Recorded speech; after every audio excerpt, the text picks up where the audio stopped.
नमस्कार, आप देख रहे हैं वीआईपी न्यूज। मैं शकील साजिद। बढ़ते हैं खबरों की ओर। छत्तीसगढ़ की 2 राज्यसभा सीटों का चुनाव होने जा रहा है। 31 मई को नामांकन की आखिरी तारीख है। इसी को लेकर पीसीसी चीफ मोहन मरकाम दिल्ली दौरे पर गए थे। वहां कांग्रेस की राष्ट्रीय अध्यक्षा सोनिया गांधी से मुलाकात भी की। आज सुबह कांग्रेस प्रदेश अध्यक्ष मोहन मरकाम दिल्ली दौरे से रायपुर लौटे। इस दौरान हमारे सहयोगी खोमन साहू ने पीसीसी चीफ मोहन मरकाम से खास बातचीत की।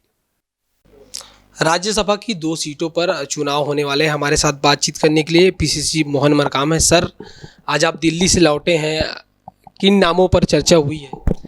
देखिए, छत्तीसगढ़ से 2 राज्यसभा सीटें खाली हुई है और छत्तीसगढ़ से बहुत से दावेदार हैं। उन नामों को लेकर मैं हाईकमान, हमारी राष्ट्रीय अध्यक्षा आदरणीय सोनिया गांधी जी से मुलाकात हुई है और हम छत्तीसगढ़ की बात उनके सामने रख दिए हैं और निर्णय लेने का अधिकार हाईकमान को है, आदरणीय सोनिया गांधी जी को है। हाईकमान जो भी निर्णय लेता है छत्तीसगढ़ के कांग्रेसजनों को वो स्वीकार्य है।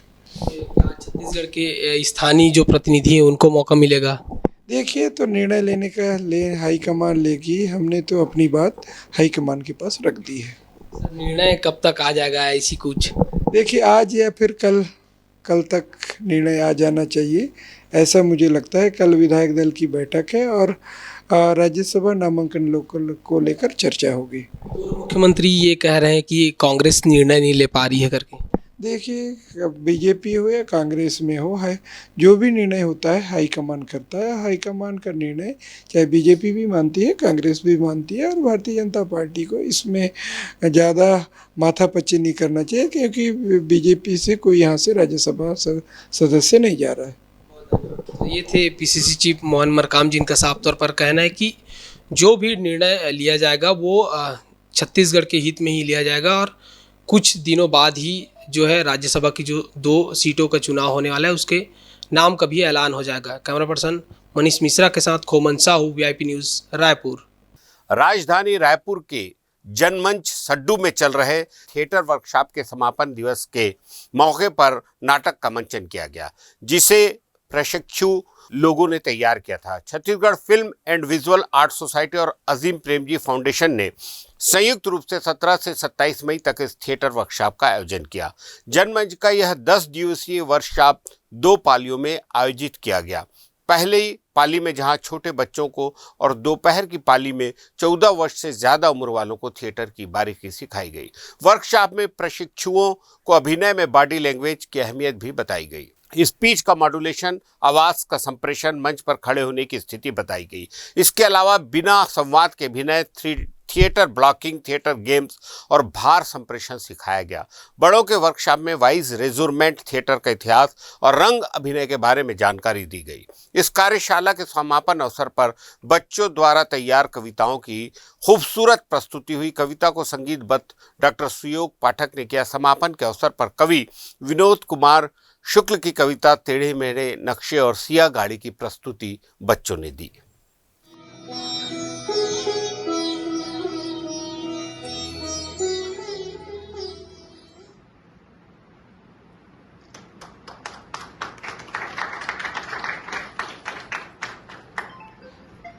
लेते हैं एक छोटा सा ब्रेक।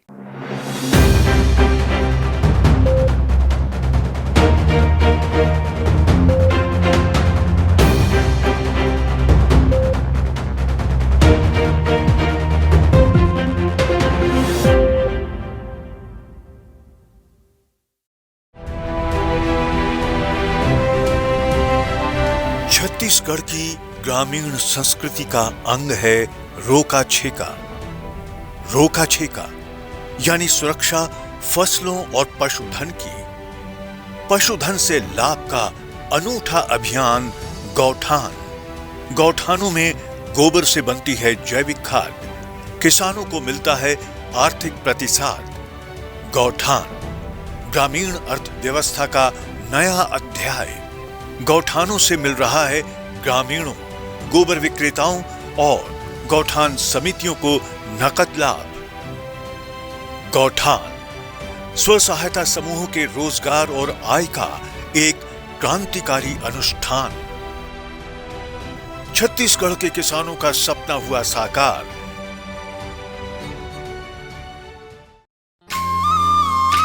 सेवा जतन सरोकार, छत्तीसगढ़ सरकार, इस नारे को चरितार्थ करती है छत्तीसगढ़ सरकार की राजीव गांधी ग्रामीण भूमिहीन कृषि मजदूर न्याय योजना।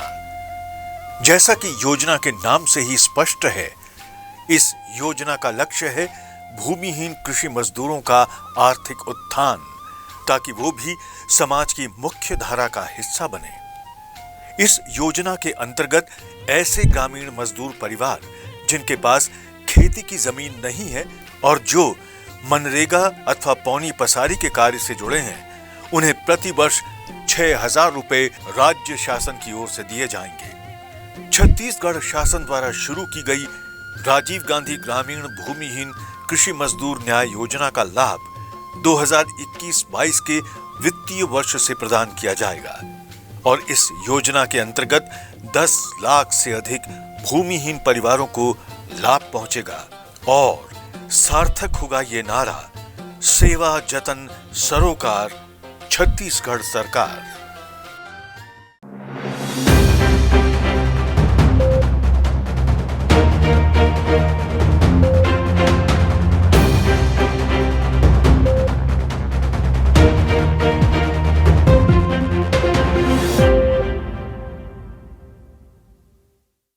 ब्रेक के बाद एक बार फिर से खबरों में आपका स्वागत है। कोरबा में डिज्नीलैंड मेले में एक बड़ा हादसा टला है। 15-20 मिनट तक हवा में लोग उल्टे लटके रहे। कोरबा के बुधवारी बाजार स्थित सर्कस मैदान में चल रहे डिज्नीलैंड मेले में विगत कई दिनों से भारी भीड़ चल रही है। मेले में विभिन्न प्रकार के झूले आए हुए हैं, जिनमें एक झूले में उस वक्त अफरा तफरी मच गई जब कुछ तकनीकी कमियों की वजह से झूला ऊपर ही फंसकर ठहर गया और उसमें बैठे लोग उल्टे लटक गए। फिर क्या था, उसमें बैठे लोग भयभीत होकर चीख पुकार मचाने लगे। 15 से 20 मिनट तक लोग उल्टे लटके रहे।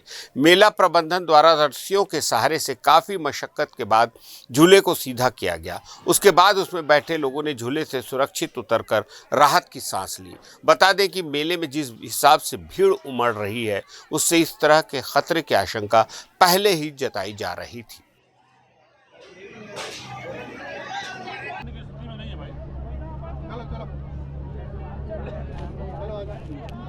क्या घटना घटी थी झूले में? अभी झूला 1 राउंड में ही ऊपर अटक गया था।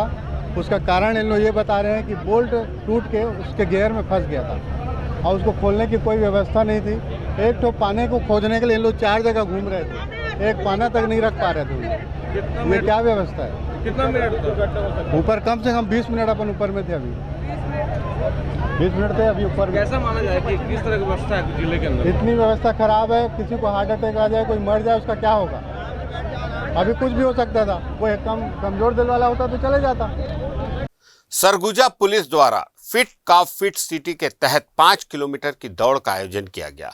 शहर के गांधी स्टेडियम से शुरू हुई इस फिट कॉप फिट सिटी की दौड़ में सरगुजा रेंज के आईजी अजय यादव, सरगुजा एसपी भावना गुप्ता सहित काफी संख्या में पुलिस और प्रशासनिक अधिकारियों के साथ शहर के नागरिक भी शामिल हुए।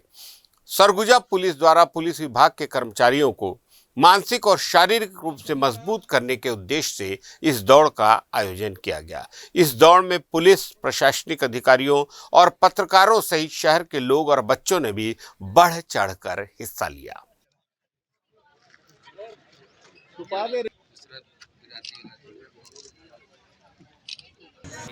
आज फिट कॉप फिट सिटी का ये आगाज़ किया गया है, जिसमें 5 किलोमीटर रन से इसकी शुरुआत की गई है।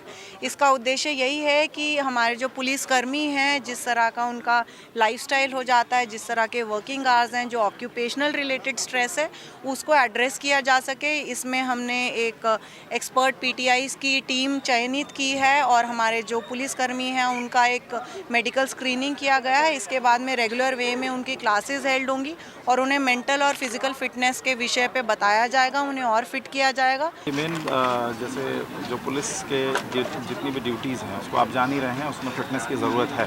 और न सिर्फ पुलिस, आज के डेट में आम जन को पूरे समाज में फिटनेस की जो धारणा है फैली है और फिट रहने की धारणा पे लोगों ने विभिन्न प्रकार से काम करना शुरू किया है। उसी को देखते हुए फिट कॉफ फिट सिटी का कार्यक्रम आज सरगुजा पुलिस द्वारा लॉन्च किया गया है। इसमें ये है कि महीने भर जो पुलिस के लोग हैं जिनको फिटनेस पे ध्यान दिए जाने की ज़रूरत है या जिनकी अपनी स्वेच्छा से जो आना चाहते हैं, दोनों कैटेगरी को चूज़ करके जो पुलिस ने कुछ एक्सपर्ट्स रखे हैं, ट्रेनर्स की टीम रखी है, उनको लेकर के फिटनेस के बारे में जागरूक करेंगे, उनके फिटनेस को सुधारने के लिए प्रयास करेंगे। अपनी 2 सूत्रीय मांगों को लेकर जिले के 9 ब्लॉक के मनरेगा कर्मचारियों ने शहर में वादा निभाओ रैली निकाली और प्रदेश सरकार से अपनी 2 सूत्रीय मांगों को पूरा करने की मांग की और जब तक मांग पूरी नहीं होगी तब तक अनिश्चितकालीन हड़ताल को जारी रखने की बात कही। इस दौरान बड़ी संख्या में जिले के सभी 9 ब्लॉक के मनरेगा कर्मचारी शामिल हुए।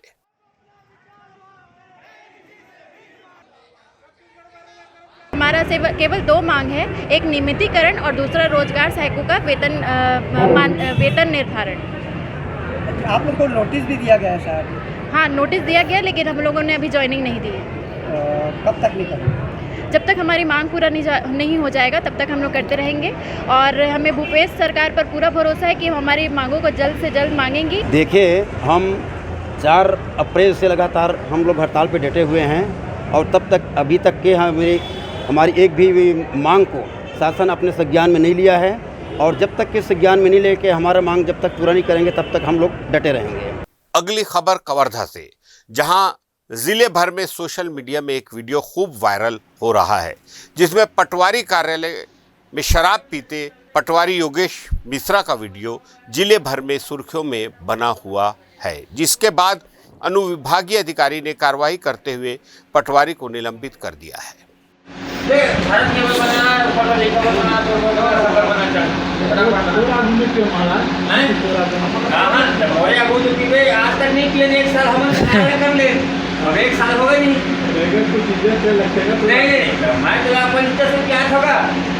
राजनांदगांव में बीते दिनों शहर के रायपुर नाका चौक नेशनल हाईवे में स्कूटी सवार यश चौथवानी को बोलेरो चला रहे पीडब्ल्यूडी एसडीओ पीएस दीवान ने पीछे से टक्कर मार दी थी। इस सड़क दुर्घटना में स्कूटी चालक यश चौथवानी की मौत हो गई थी, जिसके बाद पुलिस ने इस मामले में पीडब्ल्यूडी के एसडीओ पीएस दीवान को गिरफ्तार किया था। इसी मामले में पीडब्ल्यूडी के एसडीओ पीएस दीवान के विरुद्ध विभागीय कार्रवाई करने की मांग और चिखली थाना प्रभारी शक्ति सिंह के ऊपर कार्रवाई की मांग को लेकर सिंधी समाज और मृतक के परिजनों ने प्रेस क्लब में प्रेस वार्ता ली और इस मामले में दोषी अफसर और थाना प्रभारी के खिलाफ कार्रवाई करने की मांग की। हमारा आप लोगों के माध्यम से निवेदन है कि उस व्यक्ति के ऊपर ज़्यादा से ज़्यादा कड़ाई से प्रशासन उस कार्रवाई करे। जो 304 ए की धारा लगी है उसको हटाकर 304 की धारा लगाकर तुरंत उसकी गिरफ्तारी की जाए एवं उस प्रशासकीय व्यक्ति को अपने पद से हटाया जाए। शक्ति सिंह जो चिखली थाना प्रभारी हैं उनके ऊपर भी बर्खास्तगी की कार्रवाई की जाए और उन पे कड़ी विभागीय कार्रवाई भी की जाए, क्योंकि जो षड्यंत्र और ये हत्या ही है। पहले उसे मारा गया ठोकर, उसके बाद उसे तड़पाया गया और उसके बाद सारा कुछ अपने स्वार्थ के लिए एक स्वांग रच के अपने किसी व्यक्ति विशेष या परिचित को बचाने के लिए, उस अधिकारी को बचाने के लिए ये भी उसमें सहभागी बने हैं। तो हमारा ये निवेदन है कि मानवता के आधार पे उन पे भी कार्रवाई हो और कड़ी से कड़ी कार्रवाई हो, ताकि दोबारा इस तरीके की घटना करने से पहले कोई भी अधिकारी, कोई भी प्रशासनिक अधिकारी ये दम्भ ना रखे कि वो प्रशासनिक अधिकारी है, इसका मतलब वो कानून को जेब में रख के घूमता है। अगली खबर बिलासपुर से, जहां जन्मदिन की दोस्तों के साथ खुशियां मनाने गए 2 युवकों की डैम में नहाने के दौरान मौत हो गई। वहीं एक युवक की स्थिति गंभीर बताई जा रही है। बताया जा रहा है कि एक युवक राजा कश्यप नहाने के लिए डैम में गया और गहराई में डूबने लगा, जिसे बचाने के लिए पानी में उतरे अंकित पनिकर और आकाश कश्यप डूब गए। इस घटना को देखकर दो अन्य दोस्तों ने आसपास के लोगों को सूचना दी और डूबने वाले एक युवक राजा को बचा लिया गया, लेकिन अंकित और आकाश को नहीं बचाया जा सका। हृदय विदारक इस घटना की जानकारी मिलते ही युवकों के घर और क्षेत्र के लोग गमगीन हैं।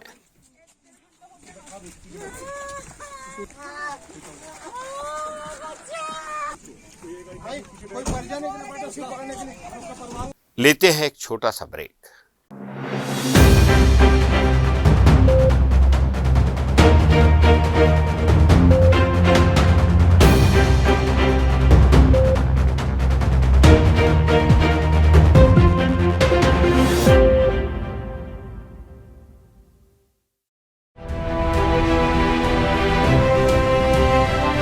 छत्तीसगढ़ की ग्रामीण संस्कृति का अंग है रोका छेका।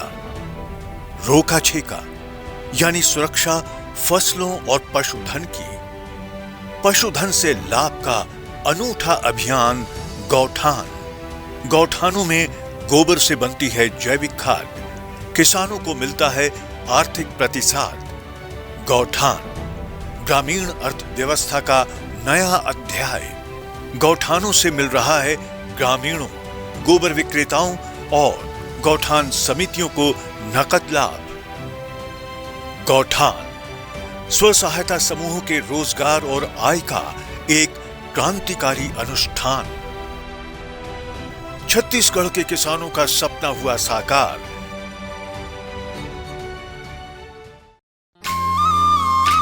सेवा जतन सरोकार, छत्तीसगढ़ सरकार।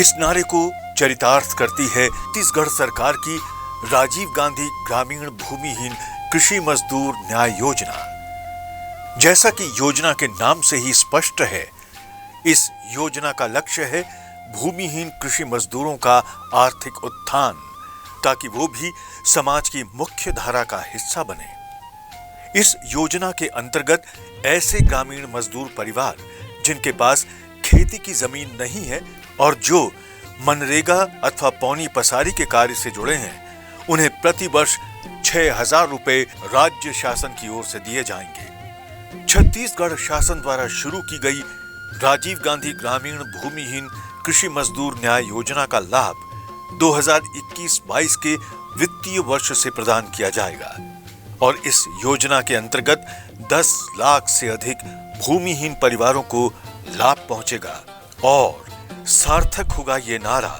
सेवा जतन सरोकार, छत्तीसगढ़ सरकार।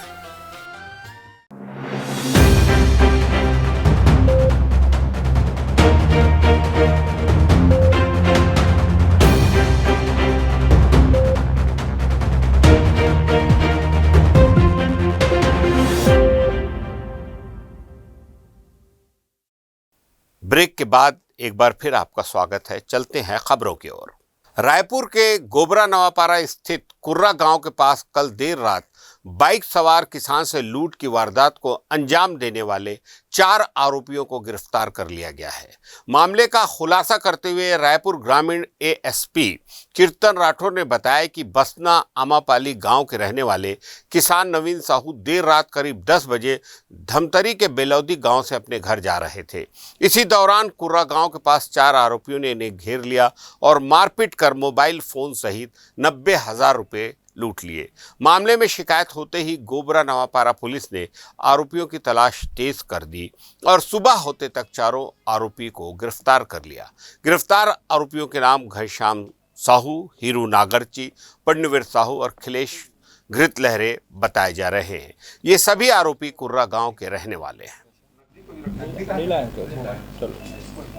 पूछताछ कर रहे हैं और जिले के इतने जो थानों में भी कि इनके खिलाफ कोई प्रकरण तो नहीं है करके अभी आने वाले समय में डाटा जो है हो सकता है और क्लियर हो जाए। नहीं, इनका कोई संबंध नहीं है और रैंडमली तरीका से वो जा रहा था तो उसको रोक करके वो पूछताछ किए। पहले इनका कोई संबंध नहीं है।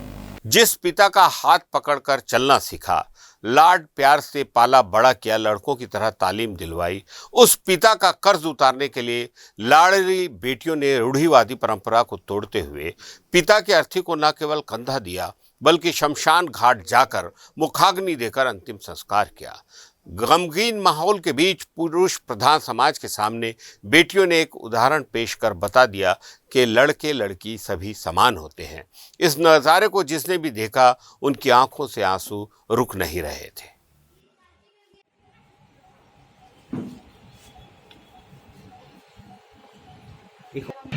ये इच्छा पापा की भी थी और फैमिली ने भी बहुत सपोर्ट किया इसके लिए, और बस ये था, इच्छा हमारी भी यही थी और फैमिली ने अच्छा सपोर्ट किया, सब बड़े पापा ने और सब ने। नहीं, पापा हमेशा यही बोलते थे, बेटे नहीं और क्या, ये हमारे बेटे से कम नहीं है, हम लोग बेटे के जैसे ही रहते थे। और पापा हमेशा ये बोलते थे, नहीं मेरे 3 बेटे यही है, पापा हमेशा यही बोलते थे। तो फिर क्या निर्णय घर वाले क्या बोले घर वाले? नहीं, ऐसा घर वाले ने पहले भी अच्छा सपोर्ट किया, अभी भी अच्छा ही सपोर्ट है सबका, और ये इस टॉपिक में भी अच्छा सपोर्ट था फैमिली का। समाज के जो और बेटियां उनको क्या संदेश देना चाहते हैं? समाज बेटिया की यही सलाह है, अपन भी क्यों ऐसा समझे कि अपन बेटे से कम है, अपन भी एकदम बराबर है, बेटों से जैसे ही है, हम भी बेटों से कम नहीं है। छत्तीसगढ़ में पारंपरिक वाद्य यंत्रों का अलग ही महत्व रहता है क्योंकि यहाँ ज्यादातर निवासी आदिवासी हैं। ऐसे में वाद्य यंत्र उनके जीवन में बहुत ही महत्वपूर्ण होते हैं। आज वनांचल के कई पारंपरिक वाद्य यंत्र छत्तीसगढ़ में विलुप्त होने की कगार में हैं। ऐसे में बालोद जिले के रहने वाले एक युवक संजू सेन पारंपरिक वाद्य यंत्र को संरक्षित करने का काम कर रहे हैं। संजू सेन ने बस्तर, सरगुजा, सुकमा, दंतेवाड़ा, रायगढ़ जैसे जगह पर रहकर विलुप्त होते वाद्य यंत्रों को इकट्ठा किया है। देखिए हमारी ये खास रिपोर्ट।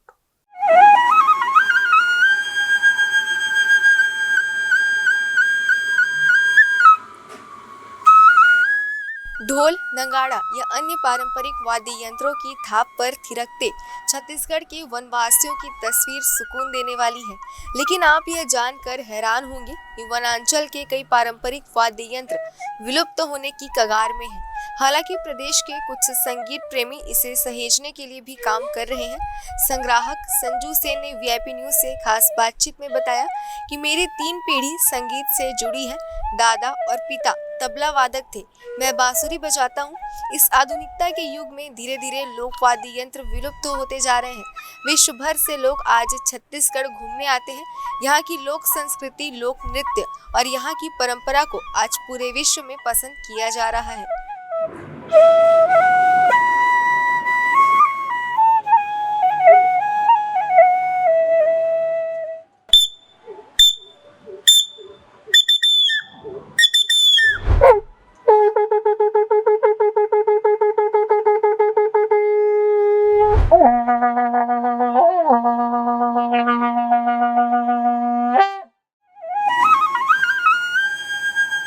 कोरोना काल संजू सेन के लिए वरदान साबित हुआ है। संजू बताते हैं कि कोविड के दौरान मैंने राज्य के विभिन्न जिलों में जाकर वाद्य यंत्रों को इकट्ठा करना शुरू किया। कोविड के 2 सालों में मैंने 130 से अधिक वाद्य यंत्रों को इकट्ठा किया है। जिन वाद्य यंत्रों को मैंने इकट्ठा किया है उसमें से लगभग सभी वाद्य यंत्र मैंने खुद बजाए हैं। वाद्य यंत्रों के माध्यम से शेर की दहाड़ से लेकर कोयल, मोर, तोता, उल्लू सहित 10 तरह की पक्षियों की आवाज भी संजू निकालते हैं।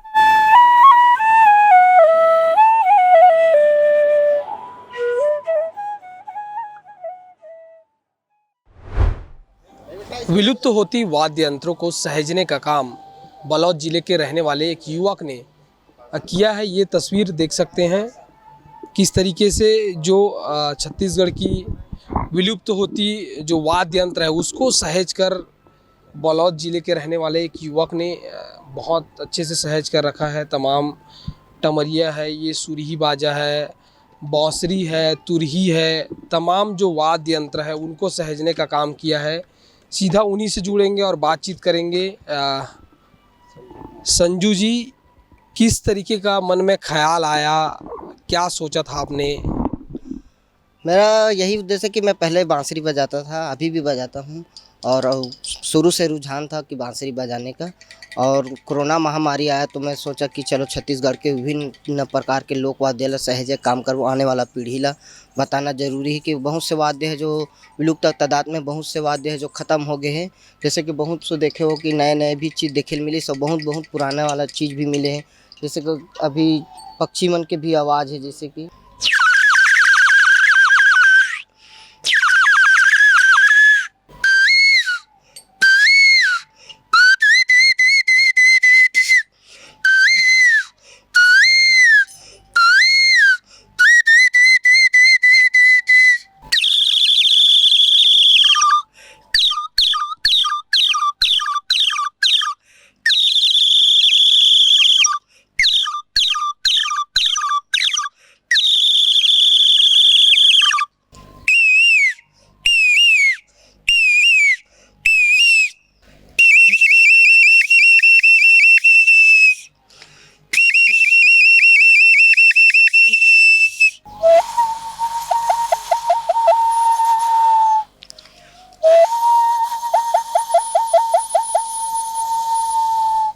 ऐसे करके छत्तीसगढ़ के बहुत से चिड़िया की आवाज़ सुने मिली से, जैसे कि तिले चल थाना, ये छत्तीसगढ़ के टमरिया, चांग है, डमऊ है, अलगोजवा है। अच्छा, और क्या क्या वाद्य है, क्या क्या बहुत से वाद्य है, जैसे धुरवा जनजाति के पैर में पहनने वाला,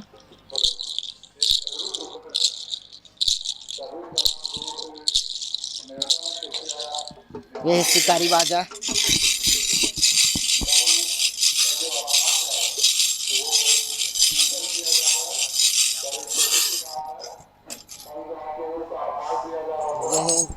चुटका, ये सब अब विलुप्त के तादाद में है। पूरा इलेक्ट्रॉनिक के ज़माना आ गया, अब इलेक्ट्रॉनिक के ज़माना आ गया तो ये तो पूरा विलुप्त हो रहा है। ये जैसे कि झांझ है,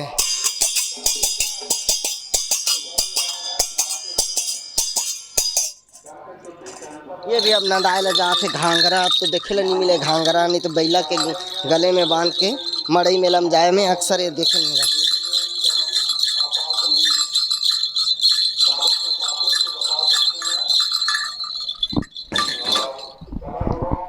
ये है खंजेरी, जब ढोल की उस्कानी हो रही तो एला अपन पूर्वज मन है मनोरंजन के लिए गोइहा के खाल और ये लकड़ी से बनाए गए हैं।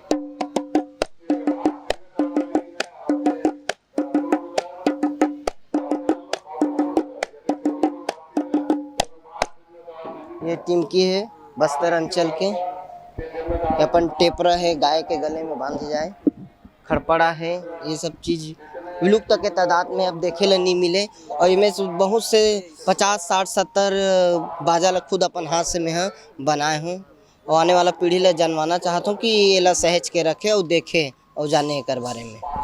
कितना दिन हो गया आपको ये काम करते हुए, क्योंकि ऐसे बहुत सारे युवा हैं लेकिन अपने संस्कृति को सहेजने की ओर जो है अग्रसर नहीं होते, क्या कहेंगे और कितने दिन हो रहा है आपको? ये ला काम करे ज़्यादा दिन नहीं होते, 2.5 साल होते। कोरोना महामारी में ला काम करें, खाली पीली घर में बैठे बैठे का करना है करके, तो मैं सोचा कि ये लोकवाद्य के ऊपर अपन रुझान पड़ी से हमारे छत्तीसगढ़ के विभिन्न लोकवाद्य के पीछे। इसके पहले आपके परिवार के भी लोग इसमें काम? हाँ, एक पहले अपन दादाजी तबला बजाते रही से, पापा जी भी तबला बजाते। अब मैं बांसुरी से रुझान हुई, फिर अपन छत्तीसगढ़ के लोकवाद्य के पीछे काम चालू करें।